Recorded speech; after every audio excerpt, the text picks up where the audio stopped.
সীমানা পিলার কেন এর দাম কোটি কোটি টাকা? জেনে নিন আজ আসল সত্যিটি।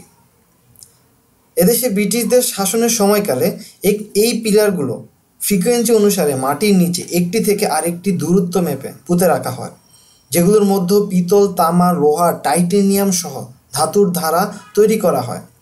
বজ্রপাতের সময় যে ইলেকট্রিক চার্জ তৈরি হতো তা সরাসরি এই পিলারগুলো অ্যাবজর্ব করে নিত আর্থিংয়ের মতো। এতে বজ্রপাত হতো কিন্তু মানুষ মারা যেত না। অসত কিছু লোক এই পিলারগুলোকে অনেক দামে বিক্রি করা যায় এই গুজব ছড়িয়ে থাকে। এর কারণে দেশের বিভিন্ন জায়গা থেকে এই পিলারগুলো চুরি হতে থাকে। প্রাথমিকভাবে ভারত বাংলাদেশ সীমান্তে কিছু পিলার পাওয়ার পর এগুলোকে সীমান্ত পিলারও বলা শুরু হয়। এটি মহামূল্যবান বলে অপপ্রচারের কারণে এগুলো খুঁজে খুঁজে বের করে চুরি করে নিয়ে গেছে। এর মধ্যে থাকা তামা, পিতল, লোহা, টাইটেনিয়াম চুম্বকের কারণে ইলেকট্রিক চার্জ হওয়াতে এগুলো অনেক মূল্যবান বলতে থাকে। এজন্যই এগুলো আরও বেশি চুরি হয়।